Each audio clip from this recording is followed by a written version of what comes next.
পদ্মায় নাব্য সংকটে ব্যাহত দৌলতদিয়া পাটুরিয়া রুটে নৌ চলাচল। ভোগান্তির শিকার দেশের দক্ষিণ পশ্চিমাঞ্চলের যাত্রীরা। প্রয়োজনীয় উদ্যোগ গ্রহণ করে পরিকল্পনা বাস্তবায়নের দাবি তাদের।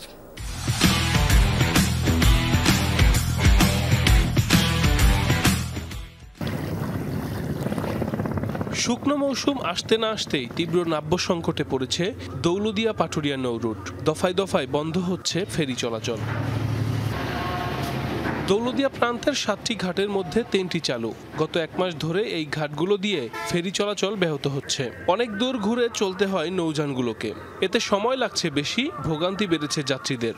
বিআইডব্লিউটি এর কোটি কোটি টাকার নদী খননের কাজ হয়, অথচ এই সময়টাই এই ফেরি চলাচল ব্যাহত হয়। এতে আমাদের দুর্ভোগ বেড়ে যায়। দৌলতদিয়া পাটুরিয়া নৌ রুটে যদি পরিকল্পিতভাবে ডেজার্ট দিয়ে ডেজি করা হতো, তাহলে এই যে স্বাভাবিক যে ফেরি বা সহ সকল প্রকার নৌযান চলাচলে স্বাভাবিক চলাচল করতে পারবো বা দুর্ভোগ পাতে হতো না। ডিজারিং করার সমস্যা, মানে ডিজারিং করে বা করে না, এই জন্য আর কি যে 7 নম্বর ঘাটের যে পজিশন, এই রানিং ঘাটটা সবসময় যদি বন্ধ থাকে তাহলে মানুষের যাতায়াত করা খুব কষ্ট হয়। পানি শুকিয়ে যাচ্ছে, আপনার চর পড়ে যাচ্ছে, ফেরিতে যাতায়াতের অনেকটা সমস্যা বিঘ্ন হয়।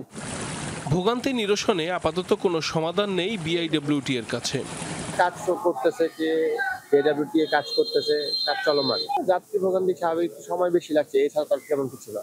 বিআইডব্লিউটির আন্ডারে আমরা কাজ করতেছি। আমাদের বলে যে ফেরিঘাট গুলো কাটে দেয়, তো কাটে দেওয়ার আগে ওনারা সার্ভে করে, ওদের সার্ভে বোর্ড আছে, কোথায় কতটুকু কাটা লাগে ওনারা যেভাবে নির্দেশনা দেয় সেই ডেটটা আমরা কেটে দিই। এর বাইরে আর কিছু করতে পারি না, আমাদের কিছু করার এখতিয়ার নেই।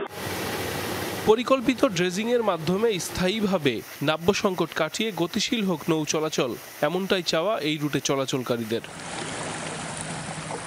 সাইফ আহমেদ, যমুনা নিউজ।